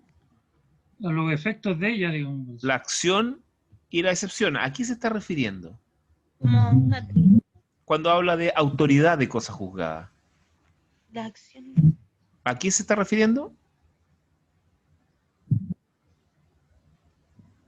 ¿Cumplimiento? No, fíjese que cuando habla de autoridad, cuando hablamos de autoridad, ¿qué se le debe a la autoridad? ¿Qué se le debe a la autoridad? ¿Por qué? ¿Por qué esa autoridad? Porque emana de un órgano... Ya, ¿y qué se le debe a la autoridad? ¿Qué se le debe a las decisiones de la ¿A la autoridad? acción, profesor? ¿A la Pero no, acción? cualquier autoridad, el presidente de la República, usted le va a decir, ¿El reconocimiento? oye, El Sebastián, respeto. respeto. Efectivamente, a la autoridad se le debe respeto. Y a una sentencia judicial ejecutoriada se le debe respeto. Es decir, yo no puedo volver a discutir lo que dice la sentencia. Y se está refiriendo más bien a la excepción de cosa juzgada cuando dice autoridad. ¿No es cierto? Es la excepción. Y cuando dice eficacia, ¿a qué se refiere? Ahí más fácil. Po. ¿Qué pasa cuando una cosa es eficaz? ¿Que se cumpla, Que se profesor? cumple, obviamente. Entonces la definición, quizás es más elegante, autoridad y eficacia. Es decir, respeto y cumplimiento de una sentencia judicial cuando no existen contra ella medios de impugnación que permitan modificarla. ¿Ven? Lo está diciendo de manera más elegante con otros términos. Pero es acción y excepción de cosa juzgada. Ya. ¿Otra Profesor, duda? otra ¿Sí? A consulta. ver. ¿A qué se le llama in limine litis? Ah, muy interesante eso. Mire,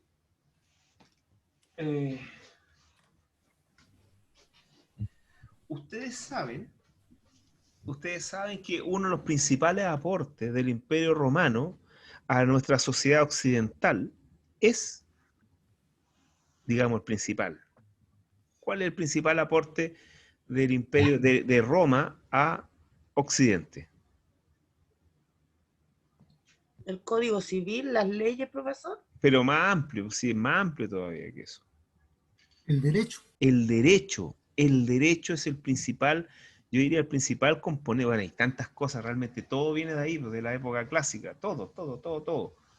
El derecho. Y imagínense, estamos hablando de una ciudad que después se convirtió en imperio, que duró del 751 antes de Cristo, que se supone que fue fundada, hasta el 476 que cayó en Occidente. Estamos hablando de harto tiempo, de casi 1000 años, pues, va a ser 300, como 700 años. Y si nosotros le agregamos el Imperio Romano de Oriente, que cayó en 1453, estamos fácilmente hablando casi de 2000 años. 2000 años de cultura y de derecho. Por eso hay muchas instituciones y muchos términos que se expresan en latín. Entonces, el término que usted me planteó es in limine litis, ¿no es cierto? ¿Sí? Cierto, profesor. Ya. Así es. Miren, les voy a decir lo que hago yo, para cuando leo algún libro y trato de ver de qué se trata. Bueno, yo tengo un diccionario de términos y aforismos y locuciones latinas. Vamos a ver si sale aquí. Pero yo les puedo decir que in limine litis es, in limine significa en el umbral. ¿Saben lo que es un umbral, no es cierto? El umbral. El umbral es la parte de arriba de una puerta. Ese es el umbral, más que la parte de arriba. Todo lo que está abajo de la parte de arriba de la puerta, eso se llama umbral. O sea, sería en el umbral de la ley. En el umbral litis, litis es proceso, eso equivale a piedra, pero se entiende como proceso. Es decir, Legis sería ley, ¿o no? Claro, pero in limine litis significa en la entrada o en las puertas o en el umbral del proceso, es decir, al comenzar el proceso. Pero veamos qué dice mi diccionario. In limine, a ver si sale in limine litis. Si no, pero es con lo que yo les di, a ver si sale mejor explicado. A ver, in limine. Sale in limine de entrada desde el comienzo. In limine litis, acá está. Ya, miren. In limine litis, desde el comienzo del juicio, en los umbrales del proceso, en materia procesal, en la facultad judicial, ejercida en la etapa de la admisibilidad para rechazar peticiones por ausencia de recaudos formales. Eso es in limine litis. Por ejemplo, la facultad que tiene el juez civil de rechazar las demandas a la entrada cuando no se cumplen con los 3 primeros requisitos del artículo 254. A eso se refiere con in limine litis. Yo les recomiendo que cuando tengan un término en latín, vayan a Google y pongan traductor Google de latín a español. Y ahí traten de ver si pueden entender. Por eso ¿Sí? ahora queda más claro, profesor, porque como decía, uno de los aspectos de los límites de la cosa juzgada, Claro. que es la irreversibilidad de la sentencia. Uh-huh. Entonces, pensaba que esa palabra venía siendo otra cosa diferente y al parecer aquí es lo mismo. Claro, claro. ¿Qué otra duda más tienen? Profesor, ¿Sí? cuando Fenol habla de utilitarista, ¿se refiere a ese término usado con respecto a la paz social? Yo creo que, ¿en qué página está? Porque todo hay que ponerlo dentro del contexto. 8. 8. ¿8? ¿Cómo página 8? 8. ¿Pero en qué página? ¿En qué página estamos analizando el texto de Eduardo Couture? No, me fui al otro, no, disculpe. Ah, se fue al texto de Jordi Nieva. Profesor. Ya, déjenme revisar primero eso. Profesor, tengo una duda sobre la naturaleza de cosas juzgadas que le mandé la pregunta por chat. Ya, deje ver esto de lo utilitarista, a ver. 8. A ver, acá estamos en la página 8. ¿Dónde está lo utilitarista? Ah, aquí. A ver, vamos a leer el párrafo. A ver, después el punto seguido. En nuestro caso, esa búsqueda se ha situado con enorme frecuencia en el concepto de cosa juzgada, concepto que ha sido estudiado, dogmatizado, hasta el límite insospechado, usando de forma utilitarista y a veces hasta dejando de lado cuando por la razón que fuera no convenía tenerlo en cuenta. Claro, lo que pasa es que la cosa juzgada, este concepto dogmático, cosa juzgada, que tiene que cumplirse, que no puede ser movido la decisión por otro proceso, o no se puede reiterar el proceso, etcétera, ha generado problemas, porque uno de los primeros problemas, ¿qué pasa si se gana la sentencia coimeando al juez? ¿Qué pasa si se gana la sentencia con testigos falsos? ¿Qué pasa si se gana una sentencia y había otra con cosa juzgada anterior? Entonces, para eso han habido bastantes remedios, como por ejemplo la acción de revisión en el proceso civil, que es tratado como recurso, pero realmente una acción, porque busca que en ciertas situaciones, o sea, permite que en ciertas situaciones se pueda reabrir un proceso, o sea, se pueda abrir un nuevo proceso para anular, podemos decir anular o revocar, realmente la palabra podría ser anular un proceso que ha sido ganado de manera injusta.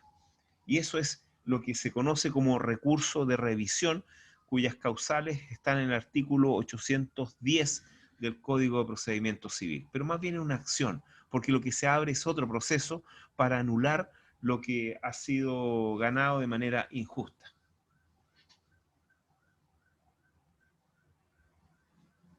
Entonces, vamos a la pregunta del chat. A la pregunta del chat. Claro. A ver, la pregunta del chat.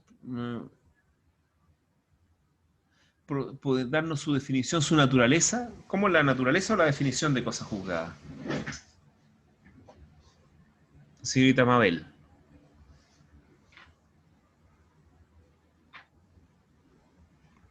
que me escribió el chat y ahí dijo que si podía dar la definición o su naturaleza, porque en la definición, bueno, respecto a la definición podría ser muchas, pero la definición más sencilla, que la cosa juzgada es un efecto de las sentencias que estando en un estado en que ya no son impugnables, se deben respetar y se deben cumplir. Así de sencillo. Ahora, la naturaleza jurídica de la institución de la cosa juzgada es un efecto de las resoluciones judiciales. Eso es un efecto. ¿Alguna otra duda respecto del texto? O de los textos que ustedes tienen que leer.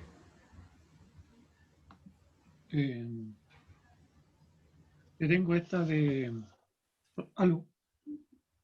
la página 330. 330, a ver. 330, ya, ahí estamos. Final. ¿Ya? Pero la verdad es que aún siendo esto así, la necesidad de firmeza debe ceder en determinadas condiciones ante la necesidad de que triunfe la verdad. Claro, es lo que ya habíamos hablado, que la cosa juzgada es una institución que más bien está en favor de la seguridad jurídica, de la certeza jurídica, de la paz social y en desmedro, en cierta medida, la justicia, pero hay situaciones en las cuales la justicia se tiene que imponer. Y, ¿saben? Vamos a hablar de los remedios. Entonces, vamos a hablar de los remedios respecto de esta concepción tan monolítica, tan férrea, tan pétrea de la cosa juzgada. Y frente a una situación frente al concepto de cosa juzgada, nosotros podríamos decir que realmente no es un concepto absoluto. Es lo primero que podríamos decir. ¿Qué significa que no sea un concepto absoluto? Eso significa que, no obstante, exista este efecto de cosa juzgada, porque tenemos una resolución judicial, que es una sentencia, y que ya se encuentra en estado de estar ejecutoriada, es decir, que ha pasado la etapa de impugnación. No obstante eso, es posible que esa resolución judicial que tiene este efecto de cosa juzgada pueda ser dejada sin efecto. Y para eso tenemos esta suerte de remedios que serían pero espere, deje terminar, que serían la acción de revisión, que está tratada como un recurso en el artículo 810 del Código de Procedimiento Civil respecto de los juicios civiles.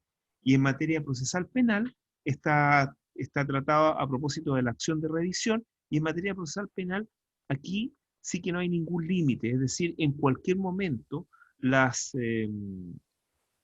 sentencias penales pueden ser revisadas con nuevos antecedentes que obviamente tiendan a la inocencia del imputado, no hacia la culpabilidad. La culpabilidad queda clausurada con esta cosa juzgada, pero la inocencia no. Es decir, cuando se busca, hay condena, y si hay un elemento probatorio que produce inocencia, ese puede alterar la cosa juzgada, pero no la imputación, no la condena. Ahora, ahí no hay, si ahí ustedes no hay revisan, plazo, señor. si ustedes revisan el artículo 810 del Código de Procedimiento Civil, se van a dar cuenta que hay un límite respecto de la acción de revisión. ¿Cuál es el límite? El límite es las causales que están establecidas en el mismo código, que son, por ejemplo, que el juicio sea ganado porque se ha fundado en documentos declarados falsos por una sentencia posterior, o si los testigos han sido cohechados, o si la sentencia se ha ganado en virtud de cohecho, violencia, etcétera, o maquinación fraudulenta, o si el juez también ha sido cohechado, o ha sido pasada, o ha sido dictada contra otra que ya tenía cosa juzgada. Ahora, el plazo, hay un plazo para presentar este recurso de revisión, mal llamado recurso, que es 1 año desde la última notificación de la sentencia, ¿eh? Una vez que ha quedado ejecutoriada. Tenemos 1 año, es decir, la cosa juzgada en materia civil, si bien puede ser revisada, tenemos ese plazo del año. Ahora, hay varias instituciones en materia civil que operan respecto, como remedio, o podría ser una excepción a la cosa juzgada, que están acá, que están por ejemplo, en el juicio ejecutivo. En el juicio ejecutivo están viendo Ahí. ¿Están viendo esto de la cosa juzgada y las excepciones? Sí, profe. ¿Sí? Recién ahora, sí. Recién ahora. Profesor, se ve. Ya, entonces, miren, vamos a cerrar esto ya. Entonces, en el juicio ejecutivo, que es el juicio que se utiliza para cumplir sentencia o cumplir obligaciones que están establecidas en títulos ejecutivos, como por ejemplo un cheque, una letra de cambio, un pagaré, un avenimiento, una conciliación en la inspección del trabajo, etc. Resulta que existen situaciones en que la cosa juzgada no se va a producir en el juicio ejecutivo. ¿Qué significa esto? Significa que, no obstante, el ejecutante, es decir, el demandante en el juicio ejecutivo, pierda el juicio ejecutivo, el demandante, el ejecutante, puede volver a reabrir otro juicio o puede incluso reabrir un nuevo juicio ejecutivo. Y estos son las instituciones de la renovación de la acción ejecutiva, que está más acá, la renovación de la acción ejecutiva, que son los casos del artículo 477. Y por una razón de justicia, si es que el ejecutante pierde el juicio ejecutivo por alguna razón formal, por ejemplo, por incompetencia del tribunal, o por ejemplo, por ineptitud del libelo, o por otro motivo que también sea formal, voy a perder el juicio ejecutivo, pero puedo reabrir otro juicio ejecutivo inmediatamente. Esa es la renovación de la acción ejecutiva. Ahí está. Ineptitud del libelo, incompetencia, etc. Puedo volver a reabrir un juicio ejecutivo, no obstante lo haya perdido. Entonces la cosa juzgada no operó ahí, no operó en el mismo juicio. También tenemos la reserva de acciones y excepciones, que es la siguiente situación. En cuanto a ahí está la generalidad. En cuanto a la reserva de acciones y excepciones, ocurre que puede ser, bueno, quien reserva acciones, obviamente el ejecutante y el demandante en el juicio ejecutivo. Puede ser que el demandante tenga un problema porque el título está prescrito, por ejemplo, un cheque, un pagaré, una letra. Ya tiene problema porque el título está prescrito. Si el título está prescrito y me opone la excepción de prescripción, yo voy a decir, bueno, ya perdí el juicio ejecutivo, entonces yo lo que puedo hacer como ejecutante es desistirme del juicio. Y lo pierdo, porque ya está notificado, ya está contestado incluso. Entonces lo pierdo. Pero si reservo la acción, puedo volver a abrir un juicio, pero ahora declarativo, para lograr probar de que la obligación existe de manera declarativa, pero existe. Entonces ahí la cosa juzgada no jugó, no operó. Operó solamente en el juicio ejecutivo, pero en un juicio posterior no va a operar. Lo mismo desde el punto de vista de las excepciones, que es muy común en la reserva de excepciones, que la reserva de excepciones desde el punto de vista respecto a la dimensión del ejecutado, que a lo mejor el ejecutado tiene el comprobante de pago, lo tiene, pero como es tan corto el juicio ejecutivo para poder lograr probar, yo mejor me reservo la excepción para después probarla en un juicio declarativo. Y voy a perder el juicio ejecutivo, pero puedo volver a abrir un juicio declarativo para lograr probar que pagué. ¿Ven? Esa es la reserva de acciones y excepciones.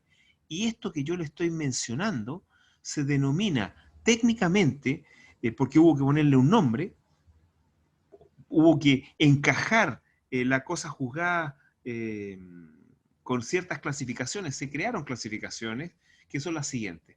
La cosa juzgada material o sustancial es la cosa juzgada que hemos venido hablando, es decir, que no se puede mover el fallo una vez que han pasado los periodos de impugnación y esto se respeta y se cumple. Eso se llama cosa juzgada material y cosa juzgada sustancial, lo mismo, material o sustancial. Eso significa que no puedo volver a reabrir ningún juicio, ni tampoco puedo pedir que se revise dentro del juicio en que se dictó la resolución, la decisión. Pero existe también, por otro lado, lo que se denomina cosa juzgada formal. Y la cosa juzgada formal viene a ser lo que yo ya les he mencionado respecto de la reserva de excepciones, de la reserva de acciones y respecto de la renovación de la acción ejecutiva. Es decir, se produce cosa juzgada solamente en el proceso en donde se ha dictado la resolución, pero no en otro proceso diferente. ¿Ok? Eso se denomina entonces cosa juzgada formal. Lo mismo opera en materia de familia, en que en materia de familia también yo puedo volver a demandar alimentos, puedo volver a demandar el cuidado personal todas las veces que quiera, pero en otro proceso.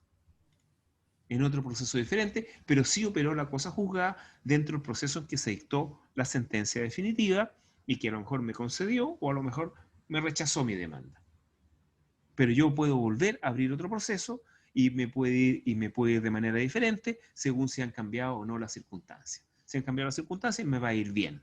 Eso se denomina entonces cosa juzgada formal. Y esos son los remedios que existen frente a este concepto tan pétreo, tan inflexible de cosa juzgada que en un primer momento tenía la dogmática. ¿Ven? Eso, ahora sí me pueden hacer la pregunta. Ya que terminamos con esto, que quería terminar con los remedios respecto de la cosa juzgada. Profesor, ¿Sí? yo tengo una pregunta. A ver. Mire, no me quedó claro lo que era la cosa juzgada, sustancial o material, porque dice que produce la plenitud de los efectos en el juicio que se dicta, pero también en otro juicio. Entonces, ¿cómo? Claro, claro. ¿Sería otro o asignándole otro writ a otra causa, siguiendo la misma materia? Lo que pasa es que la cosa juzgada material produce sus efectos dentro del proceso y también dentro de cualquier otro proceso diferente. ¿Cómo ¿En diferente? el cual se esté tratando esa materia, profe? Claro, claro, ustedes no pueden volver a tratar materias con triple identidad en ningún otro proceso. Ni en este ni en ningún otro. Eso se llama cosa juzgada sustancial o material, que O sea, corresponde a la definición de cosa juzgada tradicional. profesor, ¿sería como una acumulación de autos? No, porque, bueno, la acumulación de autos tiene que ver con la cosa juzgada, pero la acumulación de autos, todos los juicios que se acumulan están pendientes, por lo tanto no se ha producido cosa juzgada. Es vinculada porque uno pide acumulación de autos para que no se vayan a dictar cosas juzgadas que sean incompatibles.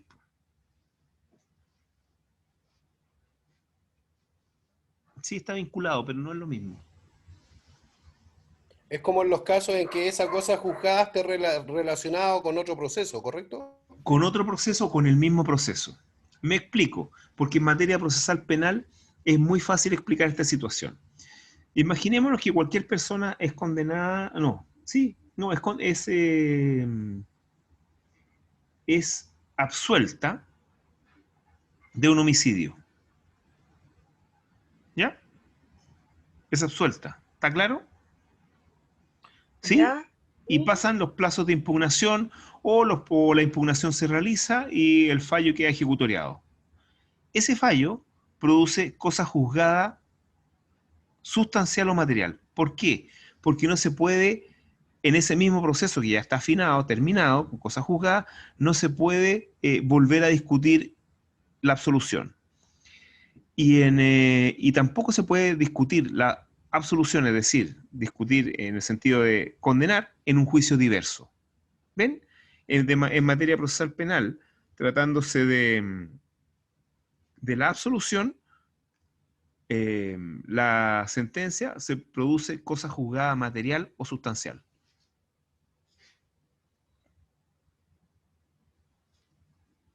¿Sí? Sí. ¿Sabe qué, profesor? No me queda claro. Ya lo vamos a hacer, para que le quede claro, vamos a hacer como ustedes. Usted la investigan porque usted trabaja. ¿Usted trabaja? Sí, profesor. Ya. Usted trabaja y resulta que sustrajo, se querellan porque sustrajo 1 millón de pesos al empleador. ¿Sí? ¿Ya? Y resulta que la acusan, se hace el juicio y a usted la absuelven. La absolvieron. Está absuelta del delito de hurto o de robo o de apropiación indebida. Absuelta, absuelta. Aquí rige la cosa juzgada material o sustancial, porque su empleador No obstante, usted le muestre el fajo del millón de pesos, mire, aquí está tu millón de pesos y tengo, y no sé, etcétera, a usted no le pueden reabrir el juicio. No le pueden reabrir ese juicio ni hacerle un juicio diverso. Es cosa juzgada, sustancial o material. Es la cosa juzgada que tradicionalmente se explica. Porque la absolvieron. No pueden abrirle un juicio nuevo. Ni siquiera reabrir el juicio antiguo. Ah, ya, profesor. Aunque usted confiese que sustrajo el dinero, no le pueden abrir un juicio penal. Ya, Se acabó. ahora me quedo Se más acabó, claro. pues, ¿ves? Generalmente cuando uno utiliza los alumnos es más fácil. Se Sí, acabó, pues, no, lo se que acabó. pasa es que eran como similar, porque la formal dice que solamente produce efecto en el juicio respectivo. Claro, pero la Y material la produce otra en todo juicio posterior. Claro, y la otra dice tanto en el juicio que se dicta como en cualquier Claro. otro juicio. A ver, pongamos el mismo ejemplo suyo, de nuevo, para ver las cosas juzgadas formal. Usted debe 1 millón de pesos porque firmó un pagaré por 1 millón de pesos, porque es la tarjeta de crédito o lo que sea. ¿Ok? Debe el millón de pesos. Resulta que el pagaré que usted firmó lo firmó el 23 de marzo del 2019 y no pagó. Por lo tanto, el 20 de marzo del 2019 le hacen el juicio ejecutivo y resulta que recién la vienen a notificar ahora, hoy día es 22 de octubre de 2020. ¿Pasó el año? Pasó el año. Por lo tanto, la acción ejecutiva está prescrita porque duran un año tratándose los pagarés. Entonces, ¿qué va a hacer el banco? El banco se va a desistir. Y si se desiste, pierde el juicio. Y la absuelven en el juicio ejecutivo. No obstante, él se va a desistir haciendo reserva de acciones. Y por lo tanto, va a perder el juicio ejecutivo y usted lo va a ganar. Pero, como se desistió con reserva de acciones, el banco le va a hacer un juicio ordinario, donde él pruebe que ellos le prestaron el millón de pesos y usted no lo pagó. Y en el juicio ordinario usted va a ser condenada. Y de nuevo la sentencia va a poder ser cumplida en un juicio ejecutivo posterior o como un cumplimiento incidental. ¿Se dan cuenta que hay cosas juzgadas formal porque le pueden reabrir un juicio nuevo? Sí, señor. Profesor. Sí, ya. ¿Alguna otra duda? Porque quiero cenar. Profesor, la última Hambre. duda. Porque sí, todos tenemos hambre. La última duda, que esto es con relación a la prueba solemne, porque la otra semana no vamos a tener la oportunidad. Ah, ya. ¿Qué materia Pero específica? espere. La próxima semana hay clases, ¿o no? Pero el profesor nos dijo que el 5 teníamos la prueba de Sí, cátedra. la cátedra. ¿Ya? Dígame. Ay, ¿y no es 5 la otra semana? No, Sí. pues 30. Ah, No, es ya. menos, es 29, creo. Ah, qué bueno, porque así puedo estudiar más rato. Claro. Profesor, ¿y este PPT que está mostrando aquí, o sea, Es este 29. apunte, lo va a enviar? Porque sale solamente en el apunte hasta la Claro. cosa juzgada, material y formal. Sí. Voy a ver, este apunte es un apunte, dejen ver, Porque por último, para tener la materia completa. a ver, dejen ver. Es que yo había quedado de hacerle algo de cosas jugadas. Este es un apunte de, este es la preparación para el examen de grado. Bueno, si hace un resumen mejor, pues, profesor. No, si yo Yo voy no a tengo mandarle problema. algo, yo le voy a mandar algo, ¿ya? Pero para completar la materia, porque para no Ok. quedar así como a media. Sí, no hay problema. ¿Ya? Aquí hay más materia de otras cosas. Cosas Sí, jugadas. pero no se vaya a la mano con la prueba, profe. Tienen que estudiar ustedes, estudien. No, pues estamos estudiando desde ya, Ya, pero qué bueno. Ya, ¿alguna otra duda? eso. ¿Eso nomás? Vamos a tomar 11 porque Sí, tengo profesor. hambre. 11 a las 10 de la noche. Es que todavía Ya no comer, tomo. yo creo que es comer ya. Ya, entonces lo dejamos hasta acá y nos vemos en la próxima clase. ¿Ok? Ok, Ya, ok. que estén muy bien. Chao. Buenas Ya, noches. señor. Buenas Muy noches. amable. Que esté muy bien. Chao, que